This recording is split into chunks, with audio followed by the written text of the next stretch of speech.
Assalamualaikum warahmatullahi wabarakatuh. Selamat sore pemirsa dimanapun Anda berada. Jumpa lagi bersama saya Salsa Ayu Amelia dalam program BTV Inspiratif.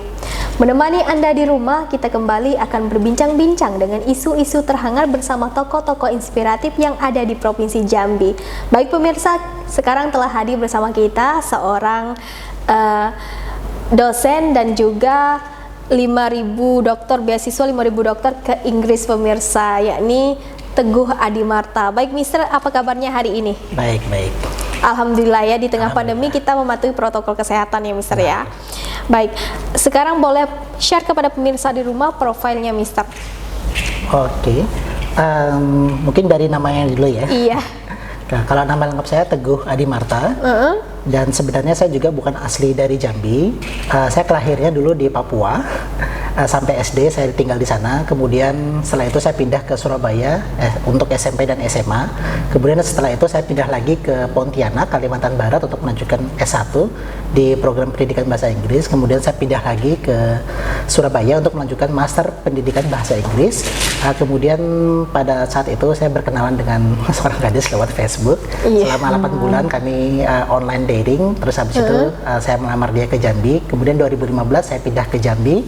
Dan setelah itulah, sejak itu sampai sekarang saya tinggal di Jambi dan mengabdi di Sekolah Tinggi Asanta yang saat ini sudah berubah menjadi Institut Agama Islam Muhammad Ajim Zambi, mulai dari 2018 sampai 2021 sekarang. Sampai sekarang ya Mister ya. Awalnya dari Papua, sekarang dapat istri orang Jambi ya. Benar. Tentunya. Sampai sekarang ya Mister, udah punya anak berapa nih Mister, boleh tahu? Alhamdulillah sudah punya anak 2. Yang satu berumur 4,5 tahun, yang satunya lagi berumur 7 tahunan. Wah, luar biasa sekali anugerah ya Mister ya. Nah, profesi sekarang selain jadi dosen, fokus kemana lagi nih Mister? Selain menjadi dosen, biasanya saya sama istri saya juga membuka semacam lembaga kursus bahasa Inggris. Lembaga kursus? Baik secara online maupun secara offline. Wah, luar biasa juga penghasilannya ya Mister ya. Ini lembaganya, lokasinya di mana nih Mister? Lokasinya biasanya kami datang privat ke rumah peserta kursus yang bersangkutan, bisa juga melewati online. Bisa juga melewati online. Oke, baik. Sesuai tema pada hari ini, pemirsa, beasiswa 5.000 dokter dari Kemenak RI ya, Republik Indonesia ya. Ada seleksi seperti apa nih? Boleh share kepada pemirsa di rumah. Oke, ini terutama bagi para pejuang beasiswa di luar sana. Iya, benar sekali. Sebenarnya untuk beasiswa ada banyak sekali pilihannya, baik dari LPDP, kalau yang dari saya Kemenak 5.000 dokter, atau kalau saya mau mengambil yang ke luar negeri berarti Ministry of Religious Affairs, MORA 5.000 dokter. Nah, ini kurang lebih sama seleksinya, yaitu biasanya seleksi administratif dulu. Seleksi administratif dulu tuh biasanya kita disuruh mengumpulkan berkas-berkas, terutama yang paling penting adalah TOEFL atau IELTS yang ada skor minimalnya. Skor minimal kalau untuk master atau S2 itu biasanya sekitar 550-an. Tapi kalau untuk S3 atau doktor itu mungkin sekitar 580-an ke atas atau 590-an. Tentunya untuk mengejar dokter tidak mudah ya Mister ya. Pernah gagal nggak sebelumnya? Beberapa kali. Beberapa kali gagal. Jadi jangan dikira yang namanya mendapatkan beasiswa itu pasti mudah. Itu susah sekali biasanya mendapatkannya dan butuh perjuangan berkali-kali untuk mencobanya. Berkali-kali. Kalaupun dia bisa lolos pertama kali, kemungkinan itu dia persiapannya sudah matang sekali dan dia sudah melakukan research sebelumnya apa-apa aja yang harus dipersiapkan lewat Google, lewat YouTube, bertanya kepada orang-orang yang dirasa bisa memberikan informasi terkait itu, baru dia bisa lolos. Tapi baru yang mungkin baru pertama kali mencoba dan tidak tahu informasi apa-apa terkait itu, kemungkinan gagal itu besar. Kemungkinan gagal besar ya. Jadi kalau misalnya gagal pertama kali, jangan menyerah. Jangan menyerah. Berjuang lagi. Coba lagi. Belajar memperbaiki dari kesalahan. Terutama untuk mau keluar negeri biasanya lebih sulit ketimbang untuk mau yang beasiswa dalam negeri. Karena itu biasanya mau keluar negeri kemungkinan gagalnya bisa berkali-kali. Karena tidak gampang untuk mendapatkan beasiswa luar negeri ya. Sekarang persiapan seleksinya tentu yang Mister bilang tadi tidak mudah, gagal berkali-kali dan jangan pernah menyerah, coba lagi dan coba lagi. Namun hal yang dipersiapkan itu hal tersulitnya seperti apa? Hal yang tersulit selain kemampuan bahasa Inggris yang harus ditingkatkan. Ini terutama untuk yang mau ke luar negeri ya, karena saya mendapatkan yang versi luar negeri. Jadi mungkin saya menjelaskannya dari versi untuk yang mendapatkan beasiswa ke luar negeri.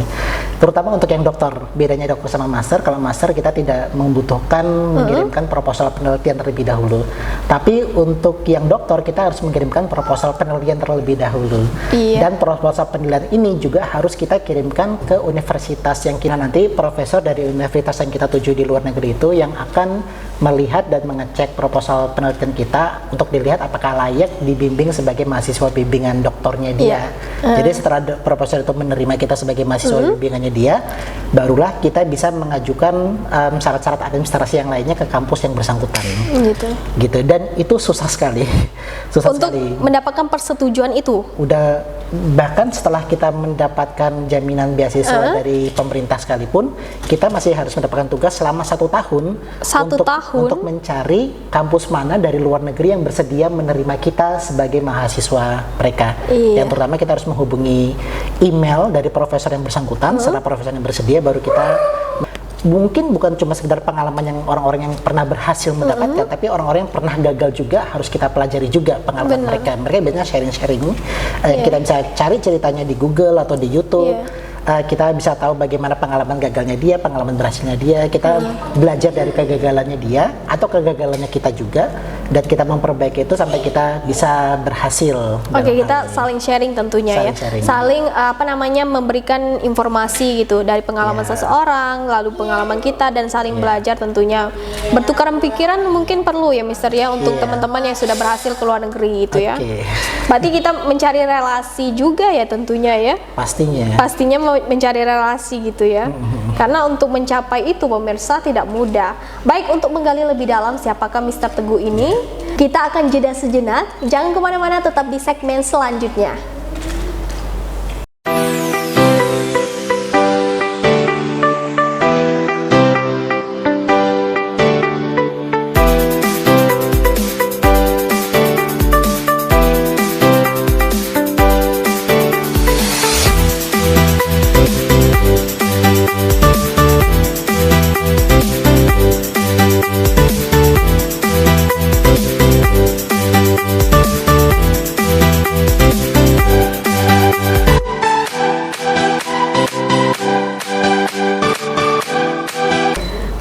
Masih bersama saya Salsa Ayu Amelia dan masih bersama Mister Teguh, seorang pendapat beasiswa luar negeri 5.000 doktor di Kemenak Republik Indonesia ya.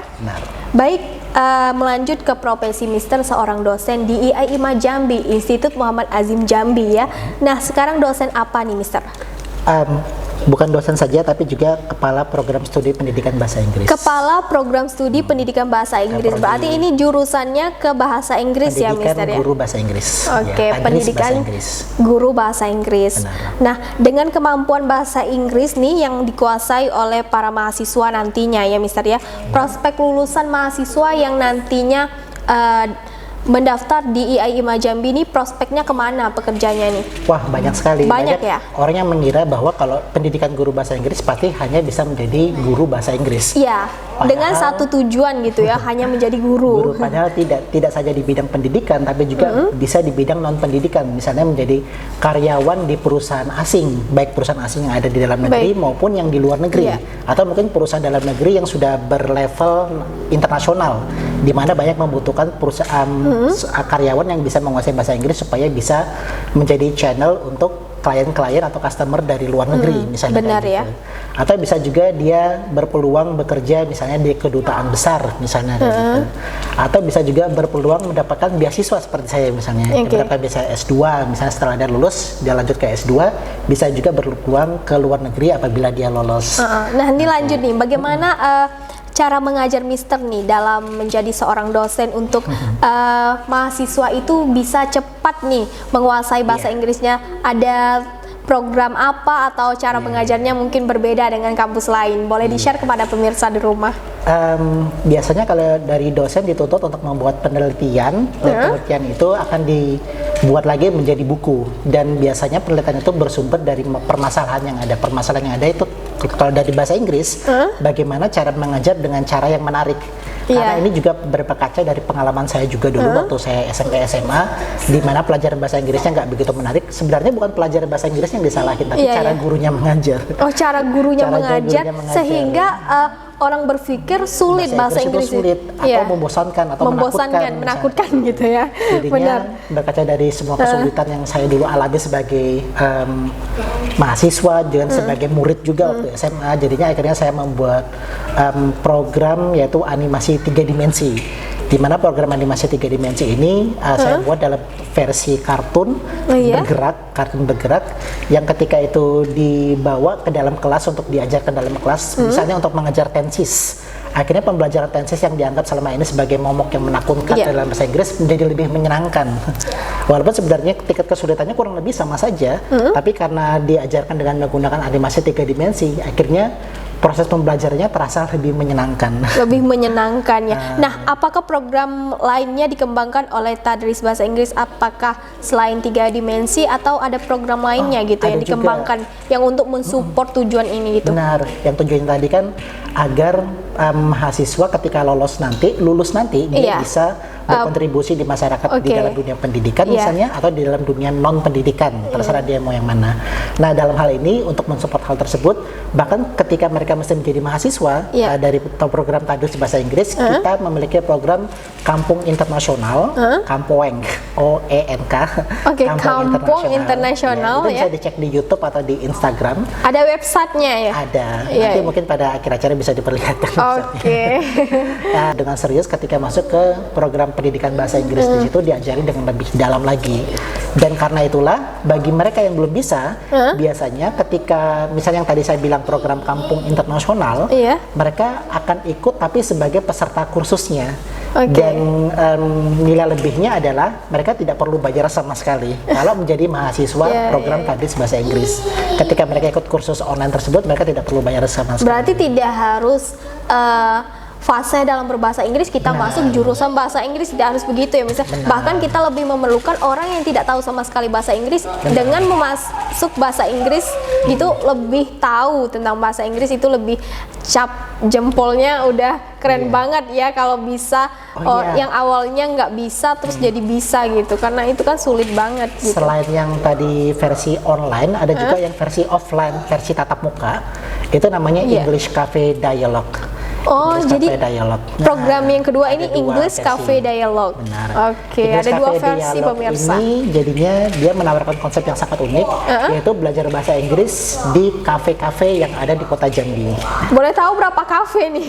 Ada banyak sekali sih. Ada banyak sekali kafe yang berkecimpung dalam English Cafe Dialogue ini ya. Jadinya mereka bisa memilih mereka mau belajar bahasa Inggris di kafe yang mana, dan disitulah mereka nanti bisa belajar bahasa Inggris dengan suasana kafe, dengan ditemani oleh musik-musik kafe, dengan belajar bahasa Inggris sambil ngopi gitu ya, ngopi atau minum minuman dari kafe atau makanan ringan dari kafe, sehingga bisa lebih nyaman dan lebih masuk biasanya. Dan biasanya itu menarik ya untuk anak-anak muda milenial tentunya yang kadang mumet banget nih gitu kan. Dan sekali lagi kelebihannya untuk jadi mahasiswanya bisa menjadi tutor di situ. Akhirnya dapat penghasilan tambahan lagi. Jadi penawaran itu lebih banyak sekali pemirsa. Baik pemirsa yang belum bisa, bisa menjadi peserta khususnya juga di situ. Tanpa bukan hanya menjadi tutor, tapi menjadi peserta juga bisa gitu. Baik. Untuk mendalami siapakah Mr. Teguh ini dalam berkarir menjadi dosen, namun kita belum tahu nih kepribadian seperti apa. Kita jeda sejenak. Jangan kemana-mana, tetap di segmen selanjutnya.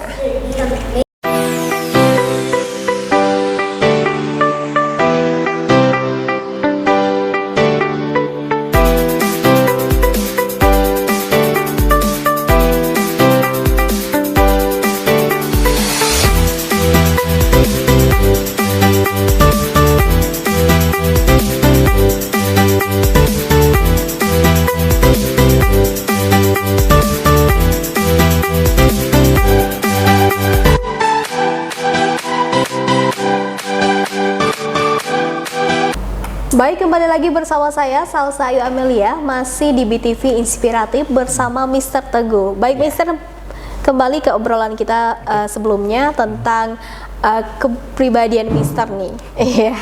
Bagaimana dukungan keluarga terhadap karir dan kegiatan Mister saat ini? Alhamdulillah, kebetulan istri saya juga lulusan bahasa Inggris dari UIN STS Jambi. Dulu masih IAIN namanya. Sama-sama bahasa Inggris. Sama-sama bahasa Wah, Inggris, luar biasa. sehingga dia memahami sekali tentang apa yang saya lakukan. Berarti sangat mendukung ya. Dan dia bahkan juga di rumah membuka online course juga dia sendiri. Ada online course juga. Ada, namanya Madam A. Dan Madam A itu dia versinya online sama offline. Oke. Dan itu biasanya ditujukan untuk anak-anak TK, SD, SMP sama SMA. Tapi rata-rata untuk anak-anak kecil, TK dan SD. Jadi mungkin bagi bunda-bunda di luar sana yang mungkin anaknya boleh jago bahasa Inggrisnya, mungkin bisa nanti coba menghubungi Madam A. Oke, istrinya Mister loh, pemirsa. Oke, apa nama Madam A ya? Berarti anak Mister ini bisa bahasa Inggris juga nih ya? Ya, kebetulan dari umur 1 tahun, kedua anak saya ini saya selalu ajak berbicara dalam bahasa Inggris. Tapi kedua-duanya ya berarti ya? Bilingual ya? Bilingual itu artinya kan dua bahasa. Oke. Jadi maksudnya di rumah tidak kita dua-duanya, saya dan istri saya berbicara bahasa Inggris dengan kedua anak kami, tapi saya bahasa Inggris, istri saya bahasa Indonesia. Can you sit down over here? Okay. Halo Rehan. Hello. So yeah, again, what's your name? My name is Raihan. Okay, can you look at the camera? Okay, so how old are you right now? I'm 7 years old. Okay, so where is your school right now? My school is in MI Darussalam. Nice. Okay. What do you live? Where do you live? Where do you live? In which city that you're living right now? Country. Country. Indonesia or Jambi? Indonesia. Okay, Indonesia. so you have a little brother or not? Yes. Okay, what is the name of your little brother? Ryan. Ryan. Ryan. Okay. Oke, So, smart sekali. This is your favorite toys? Yeah. Okay, so what are these? Your Snap Squad. What is Snap Squad? What kind of toys is that? This dinosaurs Dinosaurs toys? toys. Yeah. Okay. So how many carnivore dinosaurs that you have here? 1, 2, 3, 4, Iya. 5, 6, 7, 8, 9. Okay. Can you, for example, explain to the audience what are the names of the dinosaurs one by one? Yeah. For example. Number 1 is T-Rex. Okay, this one is Okay. T-Rex, Number 2 is Liopleurodon. Pliopleurodon, and then 3 is Indominus Rex. Indominus Rex, Okay. and then Number 4 is Velociraptor. Velociraptor. Oh, you Rehan have smart ya. Velociraptor also, Yeah. blue one. Jadi gimana nih Mister? Awal anaknya bisa bahasa Inggris ini? And this is the raptor or Indominus Rex. Oke. This again we are painting together. Iya. Ini Okay, gimana nih so, Mister? Anaknya okay. bisa bahasa Inggris seperti ini, seperti apa nih? Orange T-Rex. Jadi sudah dari umur 1 tahun Ini, kami berbicara dengan dia dalam bahasa Inggris. Banyak yang bertanya, ini gimana anaknya diajarin bahasa Inggris? Sebenarnya bukan diajarkan bahasa Inggris, tapi diajak berkomunikasi dalam bahasa Inggris. Jadi bukan diajarkan Everyday, misalnya meja Setiap is hari? table atau biru is blue, bukan kayak gitu. But kita langsung berbicara dalam bahasa Inggris. For example, Okay. when Raihan come here, sit on the chair, for example. Mungkin yang pertamanya, mungkin sama aja seperti kita berbicara dalam bahasa Indonesia dengan anak kecil juga. Iya. Kita tidak pernah mengajarkan kalau dalam bahasa Indonesia bagaimana cara mengajarkannya. Meja adalah meja, nggak bisa juga kan. Iya. Kita cuma langsung berbicara dalam konteks yang sedang dihadapi pada saat itu. Ayo duduk sini, makan sini yuk bareng-bareng gitu Bareng-bareng kan. gitu ya. Gitu misalnya. Jadi diajarkan dari hal-hal yang kecil ternyata ya. Benar, dan juga kita biasanya ngajak dia nyanyi bersama-sama. Oke. Dengan lagu-lagu yang kita dapatkan dari YouTube. Misalnya kan udah banyak tuh lagu anak-anak dari YouTube yang itu untuk vocabulary dasarnya, kosakata dasarnya, jadi kayak gitu. Jadinya biasanya kalau untuk online course yang diasuh oleh istri saya, online course itu biasanya dia diikut sertakan juga di online course tersebut. Tapi biasanya kalau saya perhatikan di online course tersebut, anak-anak seumuran dia itu masih di level yang sangat basic banget. Basic banget gitu. Jadi kalaupun dia dimasukkan ke kelas online course istri saya, itu dia ditempatkan di level yang anak-anak yang sudah lumayan bagus bahasa Inggrisnya. Misalnya kayak kelas 5 SD, kelas 4 SD, kelas 6 SD, atau SMP. Jadi tips-tipsnya untuk bunda-bunda di rumah nih gimana nih Mister supaya anaknya Iya. juga bisa bahasa Inggris nih? Jadi banyak mungkin bunda-bunda atau orang tua yang menganggap bahwa oh anak ini harus bisa membaca dulu. Baru nulis dia dulu gitu. bisa nulis dulu. Iya. Kelas 1 SD baru kita masukkan dia les Lama bahasa Inggris. banget ya. Kelamaan, justru pada dia masih Oke. kecil, umur 3-5 tahun atau 6 tahun itu adalah masa golden age, masa keemasan. Iya. Jadi pada masa itu jaringan otaknya itu masih berkembang. Jadi Oke. apapun yang dia lihat, dia dengar, itu yang langsung bisa dia serap dan dia tiru dengan cepat. Jadi kalau beda dengan orang dewasa yang gelasnya sudah penuh, diisi apapun tumpah mulu, nggak masuk-masuk. Iya, Tapi anak-anak kecil, dia gelasnya masih kosong. Iya. Kita masukin apa aja, langsung dia tangkap dengan mudahnya. Jadi waktu Karena dia lagi ini ya, masa dia berkembang otaknya. berkembang ya. Jadi karena dia belum bisa membaca dan menulis waktu dia masih kecil, jadi kalau kita ngomong bahasa Inggris dan dia juga menjawab dalam bahasa Inggris, dia sebenarnya tidak tahu itu tulisannya seperti apa. Iya, gitu Cara ya. nulisnya seperti apa, cara bacanya seperti apa, dia baru tahu cara nulisnya seperti apa atau cara bacanya seperti apa ketika dia sudah mulai mendekati masuk SD. Sudah lulus TK dan mau mulai mendekati masuk SD, baru dia belajar menulis dan berhitung, membaca, baru dia tahu, oh ternyata seperti ini cara menulis Nulis. dan membaca yang saya ucapkan selama ini. Oh, Dan gitu. itu lebih cepat. Dan dia cuman ngomong-ngomong doang, ini seperti ngomong-ngomong aja ya, Ngomong-ngomong seperti kita hal-hal belajar yang- bahasa ibu ya. Ya kayak ngomong-ngomong hal yang lucu-lucu kayak Pinocchio. Karena dia kan atau masih kecil anak-anak. sekali gitu. Benar. Nggak harus kita menulis dan membaca dulu baru bisa kita bahasa Inggris ya. Nah, ada tahapannya. Oke, untuk motivasi nih kepada pemirsa di rumah, anak-anak muda, para pejuang beasiswa tentunya sangat berjuang dan ada yang gagal juga seperti sebelumnya Mister pernah merasakan tentunya ya. Boleh dikasih nih saran dan apa motivasinya kepada pemirsa di rumah? Untuk para pejuang beasiswa di luar sana, terutama untuk yang di luar negeri, kuncinya itu jangan pernah mau menyerah. Untuk selalu belajar untuk hal-hal yang baru maupun belajar dari kesalahan yang sudah pernah kita lakukan ketika kita gagal pada tahun sebelumnya. Jadi ketika gagal, jadikan kegagalan itu sebenarnya adalah kesuksesan yang tertunda. Oke. Jadi jangan kegagalan itu sebagai akhir dari segalanya.